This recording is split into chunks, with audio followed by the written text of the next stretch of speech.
Jekk is-sitwazzjoni fl-isptar Mater Dei hija waħda ta' kriżi fir-rigward tas-sodod, tant li aktar kmieni din il-ġimgħa kien hemm fissaħ ordni biex jinfetaħ il-kurutur tal-pediatrics biex fih jitpoġġew fuq stretchers pazjenti sakemm jinstabulhom sodod fisswali, anke s-sitwazzjoni fl-Isptar Ġenerali ta' Għawdex hija waħda fl-ar livelli possibbli.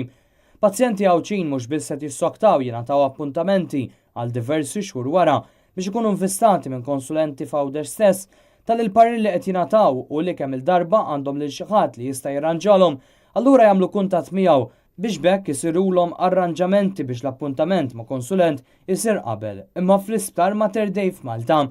Fiċ-ċentru ta' din it-tbatija kollha mhux biss il-pazjenti li għaddejjin mill-ħtieġa ta' ċertu trattamenti, iżda pazjenti anzjani li mhux biss għajla jistgħu jistennew ix-xhur biex jarhom xi konsulent, iżdar minn hekk biex jiġu Malta u jkunu investati fl-Isptar Mater Dei.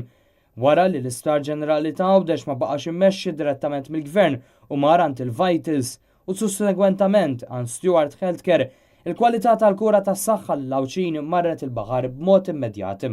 Iżda għad daqs illum is-sitwazzjoni ma kienet daqstant akuta u mwera fejn pazjenti qed ikunu kostretti jirrikorru għand il-privat għaliex huma konxji li fl-Isptar Ġenerali ta' Għawdex immexxi minn Stewart Healthcare mhux se jingħataw l-aħjar u l-aqwa trattamenti possibbli. Kien hemm każijiet ripetuti fejn il-pazjenti appena sarilhom intervent jew operazzjoni spiċċaw biex intbagħtu lura lejn darhom biex jissoktaw jieħdu l-kura minn hemmhekk. Anke fir-rigward tas-sodod hemm problema serja ħafna tant li d-daycare ta' Għawdex qed jibqa' miftuħ lejl u nhar biex jilqa' fih il-pazjenti. Is-sitwazzjoni hija aktar ta' tħassib meta anqas tobba biżżejjed fl-isptar biex jaraw lil pazjenti ma' hemm u dan qed jikkawża inkonvenjenzi kbar, mhux biss fost l-istaff mediku, iżda aktar fost il-pazjenti.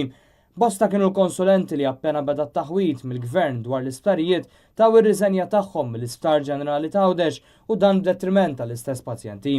Illum f'bosta oqsma mill-aktar importanti ta' kura tas-saħħa f'livell ta' konsulenza mill-konsulenti l-Għawċin sfaw il-tiema mill-aktar servizzi importanti. Ir-refuġju għal tal-sitwazzjonijiet qed ikunu konsulenzi fil-privat jew inkella f'Malta.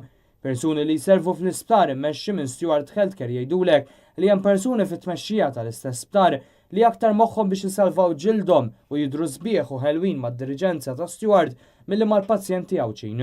ċerti promozzjonijiet u ħatrijiet li nataw jikkonfermaw dan kollu, filwaqt li l-istess promozzjonijiet u ħatrijiet iservu biex tali persuni li ħaduhom jalqu ħalqhom u ma jkunux taxkil għal Stewart Healthcare f'Għawdex.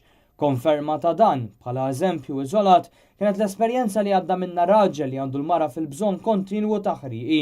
Din il-koppja ftit ilu mhux biss kienet marfa li mhix se tibqa' tingħata aktar ħriqi għaliex kien hemm nuqqas serju tagħhom, iżda kien suġġerit lilha li wara kollox aħjar tixtri ħriqi li kellha bżonn għaliex il-kwalità disponibbli kienet waħda tassew inferjuri għal dawk provduti s-soltu lil pazjenti. Anke fir-rigward ta' ċerti mediċini hemm problemi serji fis-sens li l-Isptar Stewart ma baqax jipprovdi ċerti mediċini jew dawn spiss ikunu out of stock. Bil-pazjenti, bosta drabi bil-pensjoni, ikunu kostretti li jixtru l-istess mediċini mill-privat.